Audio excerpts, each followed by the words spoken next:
Assalamualaikum warahmatullahi wabarakatuh. Kembali lagi dengan kami di sini di podcast Les Bumi Kencong. Masih bersama saya Muhammad Haryono. Sudah hadir di tengah-tengah kita. Ini Gus Rijal. Juga beliau di lain sisi sebagai rektor UAS hari ini juga beliau juga konten kreator yang pasti menjadi tokoh inspirasi di Kencong dan sekitarnya. Baik sahabat-sahabat, pada kesempatan kali ini kita akan membahas topik tentang Islam Nusantara. Bagaimana sesungguhnya Islam Nusantara, latar belakang Islam Nusantara. Islam Nusantara ini nanti kita akan kupas tuntas bersama ahlinya. Sudah hadir di tengah-tengah kita Gus Rijal Mumazik, Zionis. Monggo Gus Rijal, mungkin ada sepatah dua patah kata untuk menyampaikan kepada pemirsa dulu. Baik, terima kasih kepada para sahabat, para pemirsa yang sudah hadir di studio maupun ada di rumah sedang santai. Jadi saya ucapkan pertama kali terima kasih kepada para tim Les Bumi yang sudah mempelopori dan mempersiapkan acara ngobrol-ngobrol santai ini dengan baik. Dan kita berharap semoga channel yang dibikin oleh Les Bumi ini semakin meningkat subscribernya dan kelak juga bisa dimonetisasi. Dan harapan kami yang selanjutnya bahwa apapun yang tema yang akan kita diskusikan baik hari ini, sebelumnya maupun selanjutnya itu senantiasa bisa menginspirasi untuk lebih mencintai budaya Indonesia. Amin. Dan budaya Islam tentu saja. Sekaligus kita juga sebagai sebuah penekanan di awal latar belakang munculnya podcast ini adalah tidak lain dan tidak bukan adalah belajar bersama Gus. Iya, betul. Ngangsu kaburo dan seterusnya. Untuk mungkin ini pertama Gus, kita masuk di tema terkait dengan Islam Nusantara Gus. Ini masih banyak pertanyaan-pertanyaan kadang kita melihat di media sosial dan lain sebagainya, baik di Facebook, di TikTok, kadang masih ada yang mempertanyakan. Jadi pro dan kontranya masih sampai hari ini mungkin masih didiskusikan oleh banyak kaum muslimin terutama di Indonesia. Sebenarnya apa sih sebenarnya Islam Nusantara ini Gus? Baik, terima kasih atas kesempatan yang diberikan oleh Mas Haryono. Jadi untuk definisi Islam Nusantara itu menurut para ahli memang banyak. Tetapi pada intinya adalah Islam Nusantara itu adalah Islam atau ajaran Islam yang khas sebagai bagian dari bentuk hasil interaksi antara ajaran Islam dengan budaya lokal, interaksi yang harmonis, juga hasil dari dialektika antara ajaran Islam dengan konteks budaya, agama, maupun lokalitas, sehingga menghasilkan corak keberislaman yang khas. Dengan demikian bisa kita simpulkan juga bahwa Islam Nusantara adalah hasil perasan dari dialektika antara ajaran Islam dengan konteks lokal, atau bisa kita sebut sebagai kontekstualisasi ajaran Islam itu sendiri. Sehingga konteksnya Islam yang ada di Nusantara atau di bumi Indonesia memiliki persamaan dengan Islam yang dipraktekkan oleh kaum muslimin di belahan bumi lain, tetapi ada sisi-sisi yang membedakan corak penerapan Islam yang ada di Nusantara ini dengan Islam yang ada di Persia, Islam yang ada di India, maupun Islam yang ada di Eropa. Seperti itu. Baik, artinya kita sedikit menyimpulkan dari beberapa penyampaiannya Gus Rijal barusan. Artinya konsep ini bukan firqah baru Gus, bukan sekte baru. Bukan.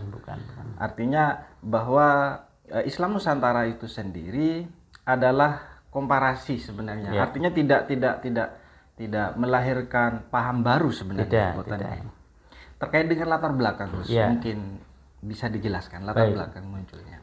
Jadi wacana Islam Nusantara itu mulai menggaung sedemikian rupa secara nasional maupun mondial.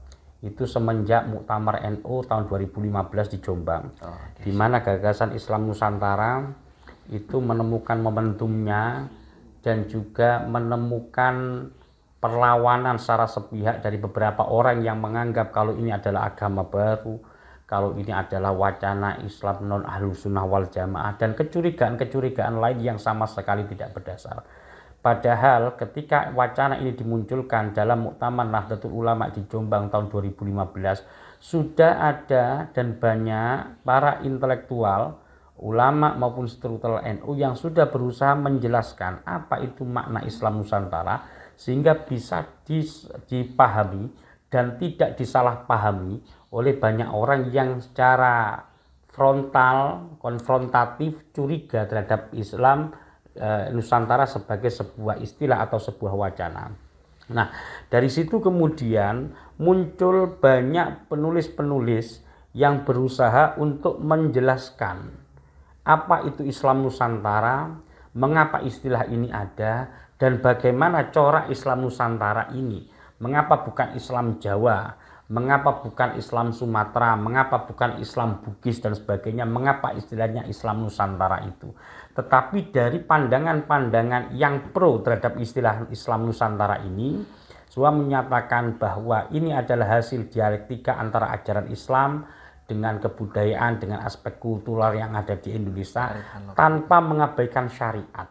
Jadi ketika kita membicarakan Islam Nusantara, maka mau tidak mau kita harus melacak kembali bahwa ada 3 komponen ketika seseorang itu berinteraksi dengan kebudayaan.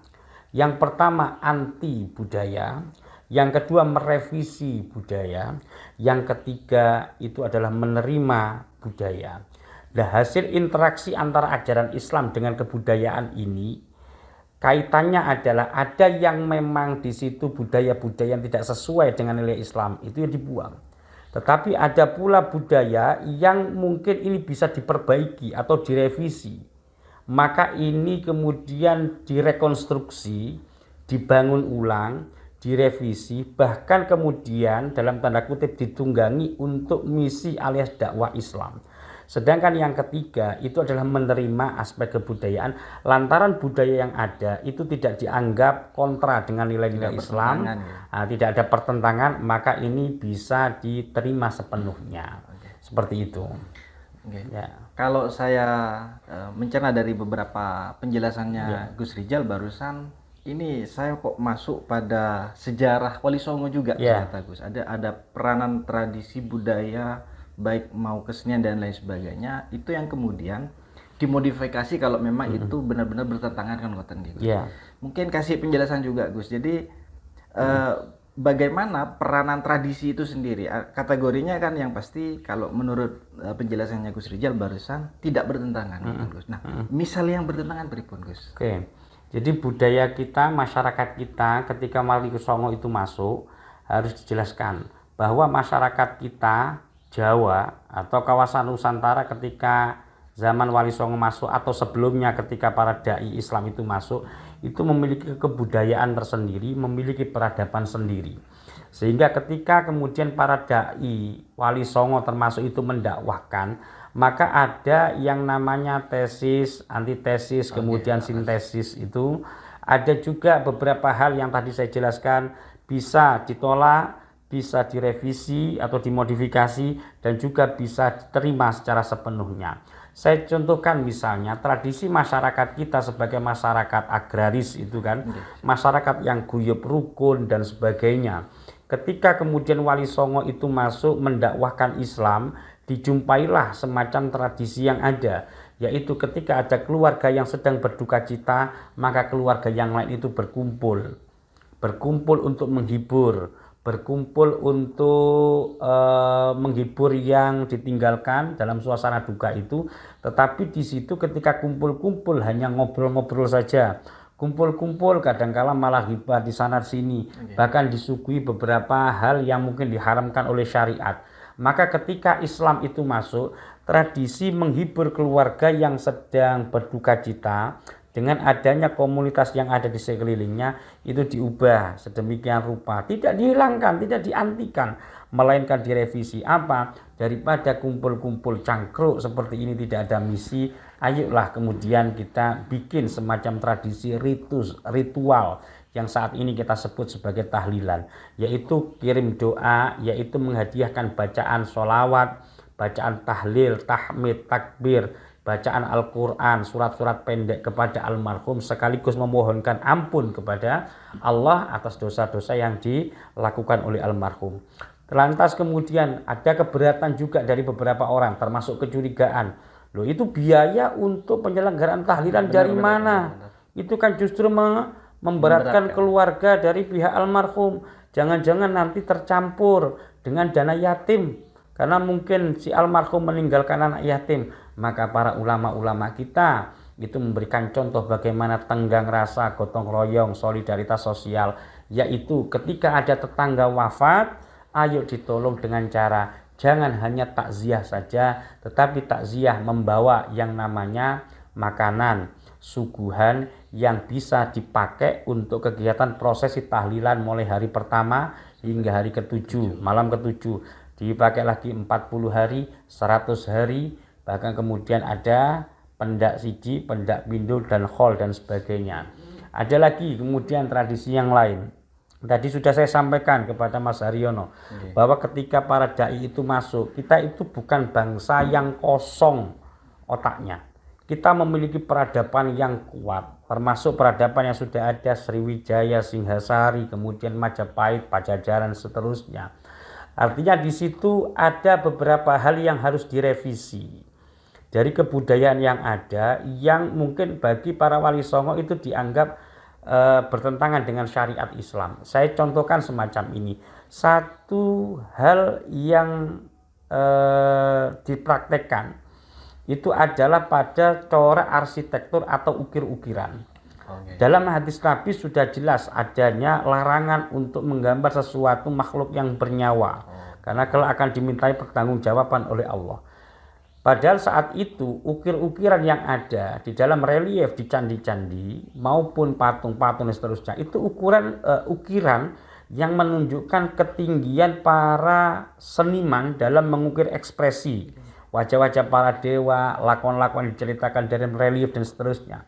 Islam masuk, disampaikanlah ajaran. Artinya keterampilan para pematung, keterampilan pada pengukir, ya, itu tidak langsung dibatasi haram, tidak, melainkan diarahkan. Apa? Pada akhirnya corak arsitektur, corak penggambaran maupun ukir-ukiran tidak lagi berbentuk manusia, tidak lagi berbentuk fauna, melainkan diarahkan pada bentuk flora.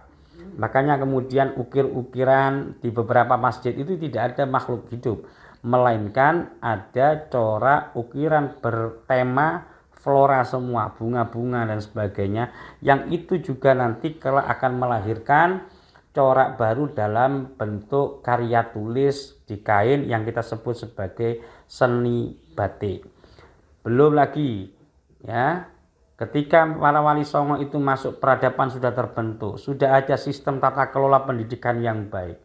Para wali itu masuk tidak langsung kemudian menghapus sistem yang sebelumnya sudah ada, melainkan melakukan revisi, dan setelah revisi atau modifikasi dilakukan baru kemudian bisa diterima. Saya contohkan di sini itu apa? Itu kata Kiai Haji Agus Sunyoto almarhum.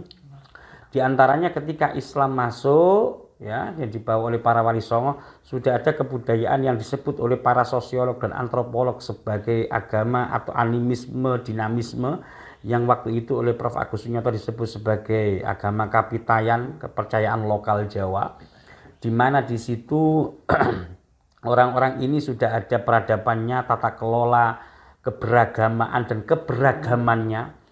Misalnya menyebut tempat untuk mereka menjalankan ibadah disebut sebagai sanggar. Maka Islam masuk, sebagian menjadi mu'alaf, bersyahadat. Istilah sanggar tidak diubah menjadi masjid atau musola, tapi langgar.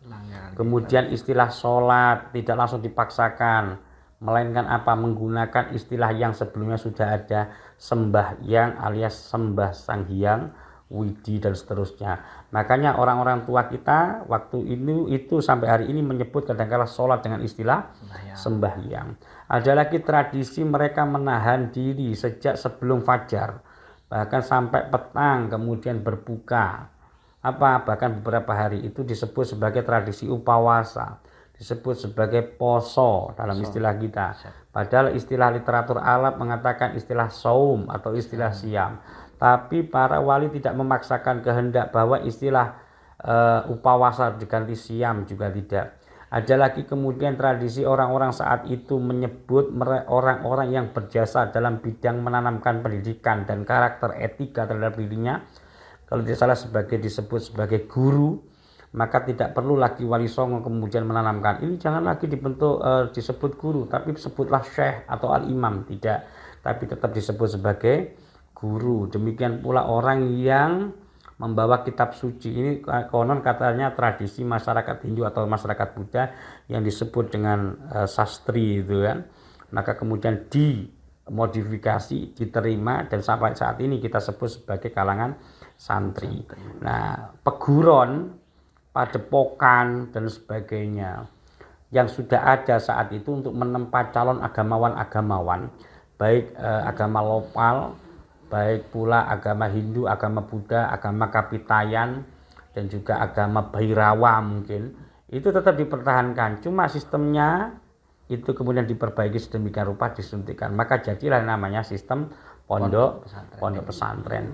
Termasuk yang itu tadi pada sesuatu.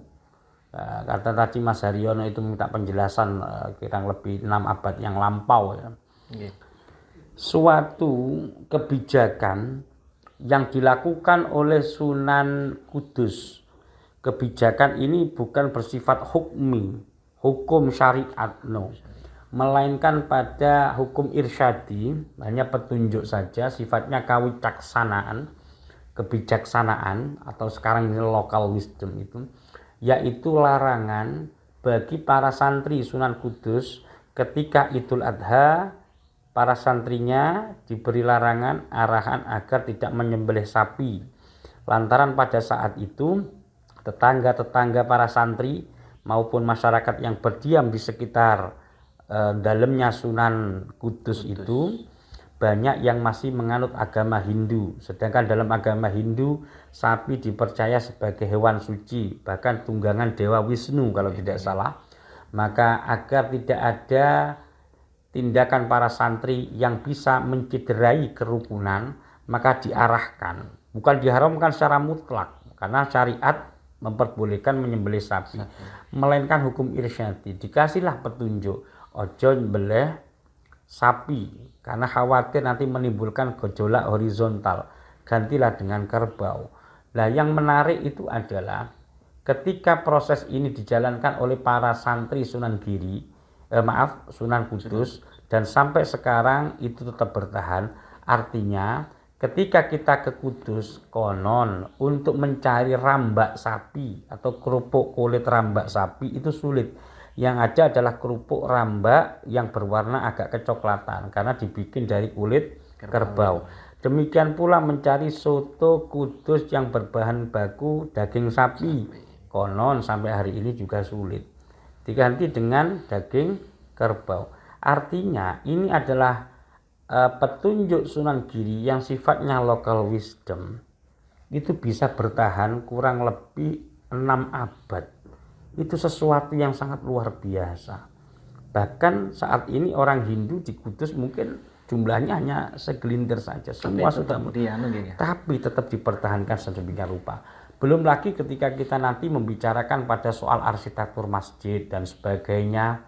Kenapa ada 3 lapisan atap yang ada di Masjid Demak, di mana Masjid Demak ini kemudian menjadi prototipe, menjadi cetak biru bagi bentuk dan corak arsitektur masjid-masjid purba, masjid kuno yang didirikan di beberapa kawasan yang ada di Nusantara. Silakan cek di masjid-masjid Minangkabau, bentuknya hampir sama dengan masjid yang ada di Demak. Di Masjid Kesultanan Ternate, termasuk masjid kuno yang ada di benteng Kesultanan Buton, itu bentuknya hampir persis dengan corak arsitektur Masjid Demak. Ini dalam bidang arsitektur, belum lagi yang lain. Itu banyak aja yang kita jelaskan. Artinya Islam masuk di Nusantara ini tidak dubokong, ya, artinya tidak dubokong, karena di beberapa nilai ataupun pemahaman ada persamaan sebenarnya. Artinya Islam mengkonfirmasi ataupun mengafirmasi yang baik-baik dilanjutkan kan gitu. Terus pertanyaannya kemudian gini Gus, ini ada beberapa pemahaman dari sahabat-sahabat pemirsa juga mewakili, terkesan Islam Nusantara itu tradisi dan budaya yang dimaksud adalah Jawa Gus. Seolah-olah begitu. Entah ini karena memang kita hidup di Jawa atau memang kurang mengomentari fenomena-fenomena di luar tradisi Jawa. Iya. Pripun mungkin jenengan ngasih tanggapan? Ya, pertama saya percaya Allah itu maha adil. Sebagaimana yang kita percayai bahwa Allah itu adalah zat yang maha adil.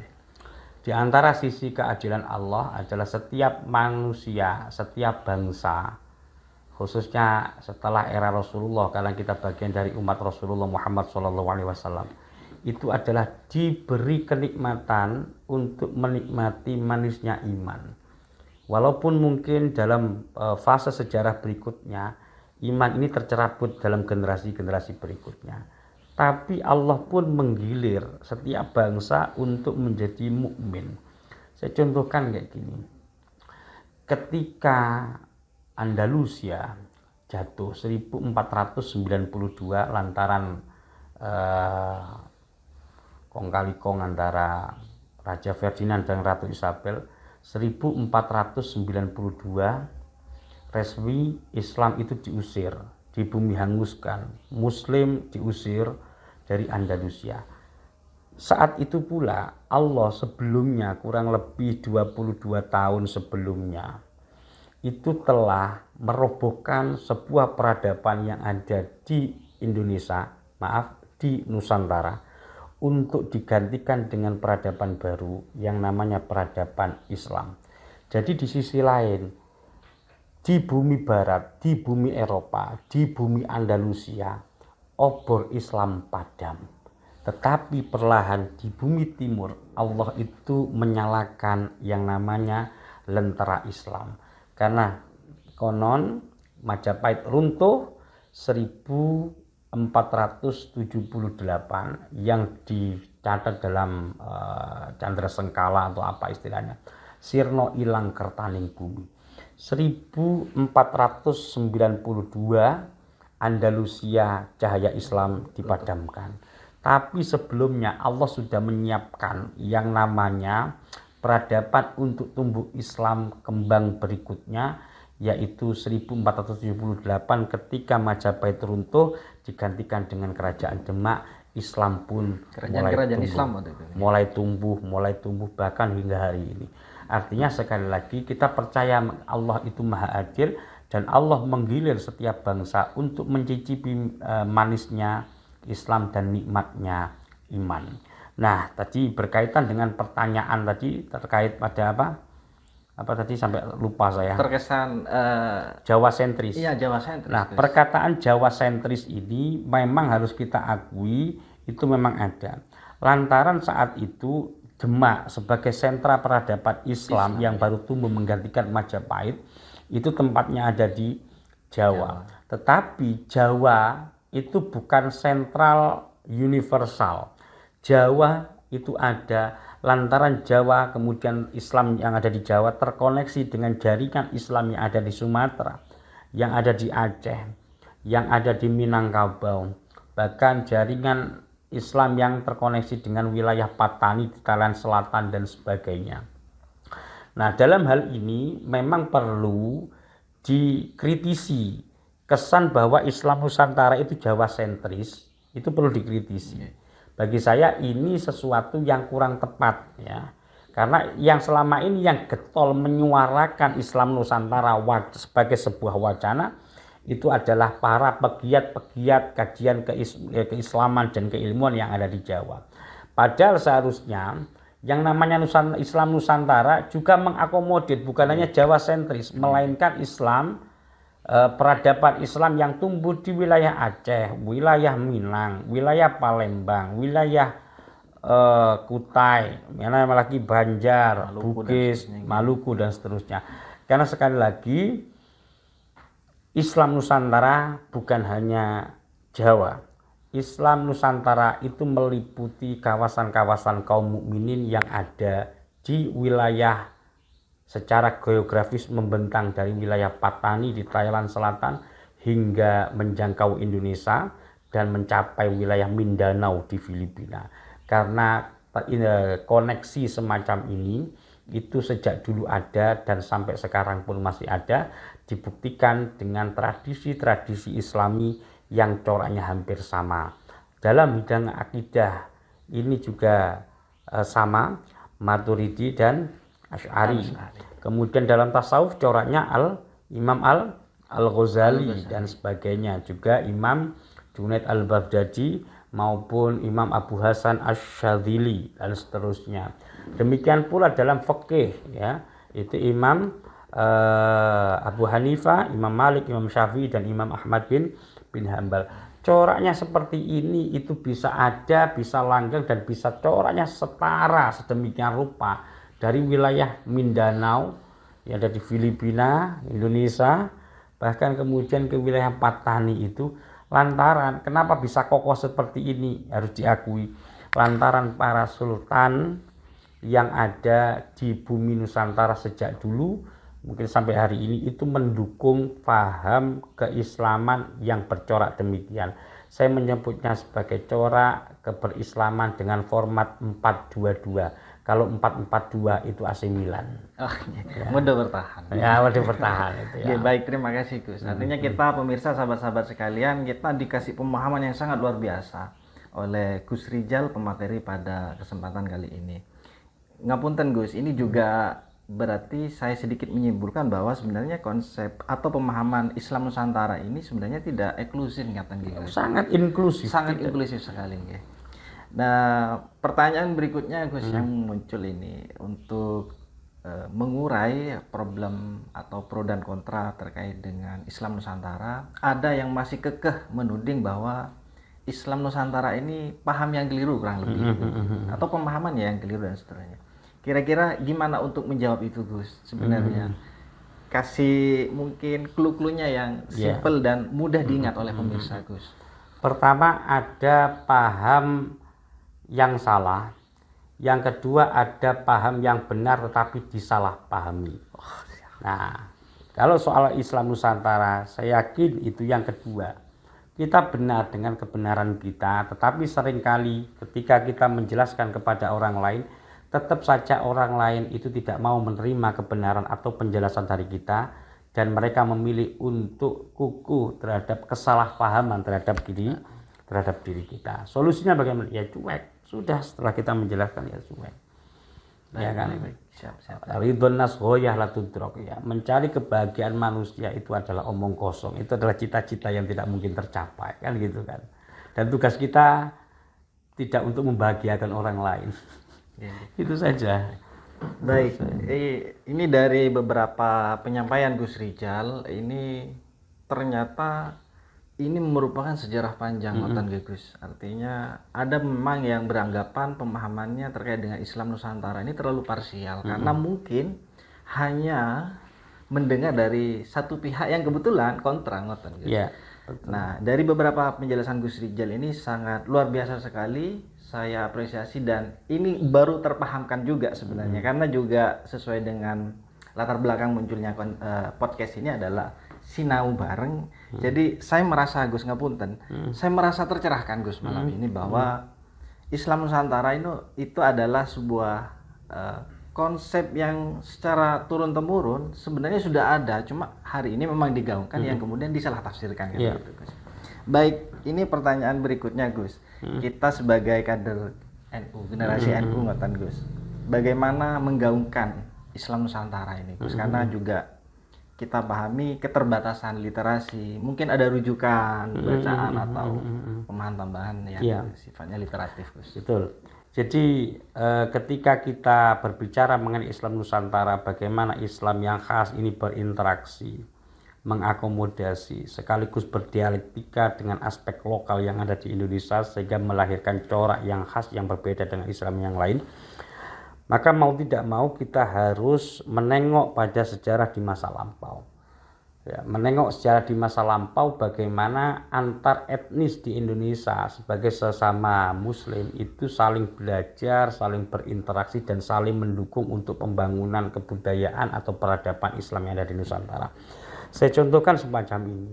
Setiap ulama yang ada di berbagai kawasan di wilayah Nusantara itu memiliki karya tulis yang ditulis dengan menggunakan bahasa lokal plus juga aksara lokal.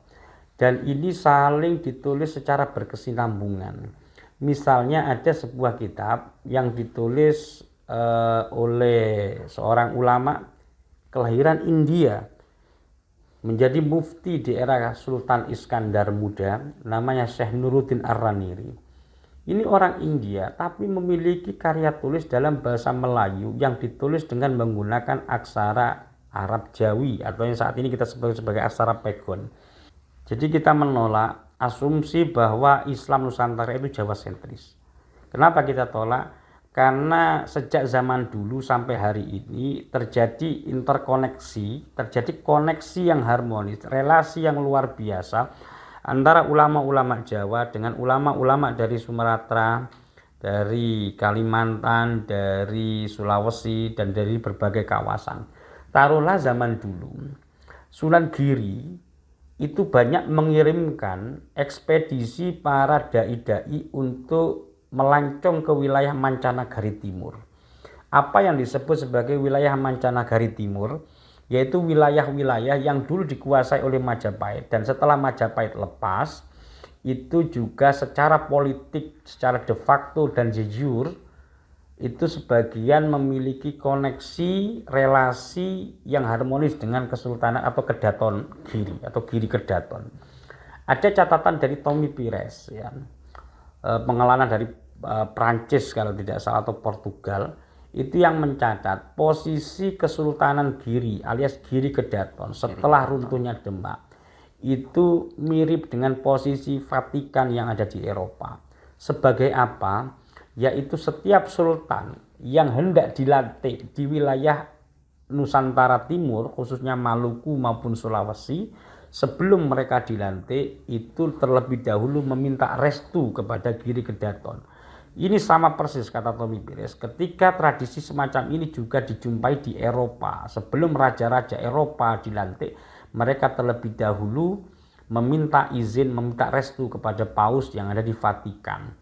Belum lagi posisi tadi nyambung, Sunan Giri itu banyak melakukan proses pengiriman para murid-muridnya maupun murid-murid dari Sunan Ampel yang notabene gurunya melalui jaringan laut yang telah dirintis oleh ibu angkatnya, namanya Nyai Gede Pinate. Nyai Gede Pinate ini yang konon menemukan seorang bayi yang terhempas di tengah samudra, kemudian ditemukan, itu diberi nama Joko Samudro alias Raden Paku yang kemudian tumbuh menjadi Sunan Giri.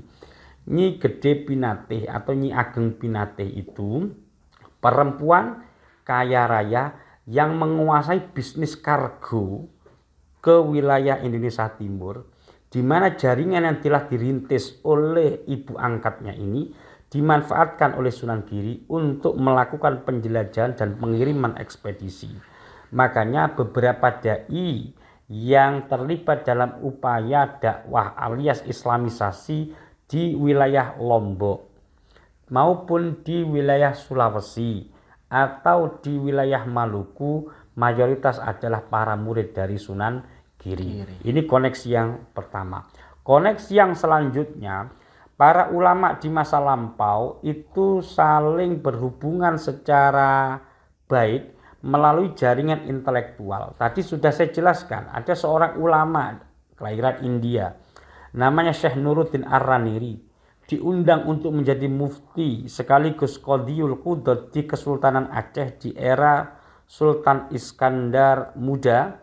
Kemudian beliau Syekh Nuruddin Ar-Raniri itu menulis sebuah karya judulnya As-Siratul Mustaqim, sebuah kitab fikih yang ditulis dengan menggunakan aksara Arab Jawi atau saat ini kita sebut sebagai aksara Pegon, dan ditulis dengan menggunakan aksara Melayu. Kemudian digantikan lagi oleh pelanjutnya namanya Syekh Jamaluddin Asy, itu juga punya karya dalam bahasa Melayu ditulis menggunakan aksara Jawi atau alias Arab Pegon tadi. Dilanjutkan lagi oleh ulama berikutnya namanya Syekh Abdurrauf As-Singkili. Ini mufassir pertama di Nusantara yang memberikan syarah terhadap Jalalain, tafsir Jalalain dan juga tafsir Baidawi disatukan, judulnya ya Al-Tarjumanul Mustafid. Itu saya punya, itu ada 30 juz, saya beli dari teman saya itu terbitan tahun 1928. Ini kitab ini ditulis pada abad ke-17 oleh Syekh Abdul Rauf As-Singgili. Tafsir terlengkap komplit 30 juz pertama kali yang ditulis oleh ulama kelahiran Nusantara, yaitu Syekh Abdul Rauf As-Singgili. Singkil itu sebuah kawasan kemarin diperebutkan antara provinsi Sumatera Utara dengan Aceh itu ya. Itu kelahiran Syekh Abdul Rauf As-Singgili. Syekh Abdul Rauf As-Singgili itu menulis dengan menggunakan bahasa Melayu, juga menulisnya dengan menggunakan aksara Arab Jawi atau sekarang kita sebut sebagai aksara Pegon itu. Nanti dilanjutkan generasi selanjutnya oleh siapa? Di antaranya oleh Syekh Al-Banjari ya, dan lain sebagainya. Nah, di Jawa waktu itu tradisinya itu dengan menulis dengan menggunakan aksara Hanacaraka. Sebagian juga memilih untuk menuliskannya dengan menggunakan aksara Arab Pegon atau Arab Jawi itu. Yang singkat cerita bahwa ulama-ulama kita memiliki ciri khas. Ulama-ulama kita memiliki ciri khas dalam mendidik umatnya dengan cara beliau-beliau ini menjadi koki intelektual. Pembacaan terhadap naskah-naskah klasik, naskah Turath berbahasa Arab, kemudian diserap oleh pikiran beliau, dituangkan dalam bahasa lokal, ditulis dengan menggunakan aksara lokal, semata-mata untuk mencerdaskan umatnya. Yang di Indonesia, yang kemudian pada babakan berikutnya, selain generasi para wali itu yang menulis tembang, menulis tradisi macopatan atau apa semacam itu kemudian nanti diantaranya adalah terkenal dengan nama Kiai Haji Soleh Darat. Ini kurang lebih 25 tahun hidup di Mekah, pulang beliau tidak menjadi Arab, melainkan beliau tetap sebagai orang Jawa, bahkan mencerdaskan umat Islam yang ada di Jawa, khususnya ketika beliau melakukan upaya memeras Saripati Ihya Ulumuddin itu dengan menggunakan bahasa Jawa pesisiran dan ditulis dengan menggunakan Arab Pegon. Baik, terima kasih pemirsa. Itu mungkin pemahaman tambahan dari Gus Rijal berkaitan dengan konsep Islam Nusantara itu sendiri. Artinya dari podcast ini kita banyak belajar banyak hal tentang Islam Nusantara dari Gus Rijal. Ini luar biasa, panjang sekali ternyata pemahamannya. Mungkin ini terakhir Gus, pertanyaan sekaligus statement closing mungkin Gus dari Gus Rijal berkaitan dengan fenomena teman-teman muslim kita yang pemuda juga kadang gagap Gus membuka diri untuk mengetahui lebih detail sebenarnya tentang pemahaman-pemahaman baru atau pemikiran, saya nggak bilang pemahaman, tapi pikiran-pikiran baru yang dilahirkan oleh orang-orang muslim. Kadang kagetan Gus bikin Gus Gen Z terutama ini. Mungkin itu juga sekaligus statement closing dari Gus Rijal. Iya. Di antara cara pandang untuk memahami apa itu hakikat Islam Nusantara dan person-person mana, individu mana yang bisa kita jadikan sebagai bagian dari orang Islam Nusantara itu adalah Gus Dur. Gus Dur adalah seorang pembelajar yang baik, pemamah biak kajian apapun beliau lahap. Kemudian beliau tidak alergi terhadap pemikiran siapapun dan apapun. Dan ini yang paling penting, Gus Dur tidak mau tercerabut dari akar identitas kemuslimannya, dan Gus Dur pula tidak mau terlempar dari identitasnya sebagai seorang muslim Indonesia. Luar biasa. Terima kasih Gus Rijal atas waktunya. Mungkin itu sahabat-sahabat pemirsa semua, luar biasa sekali yang disampaikan oleh Gus Rijal pada topik pembahasan Islam Nusantara pada sesi podcast kali ini. Mungkin itu saja sebagai sebuah akhiran dari kami. Sampai jumpa di episode-episode berikutnya. Akhiran wallahul muwaffiq ila aqwamit thoriq. Wassalamualaikum warahmatullahi wabarakatuh. Waalaikumsalam warahmatullahi wabarakatuh. Terima kasih banyak. Sama-sama.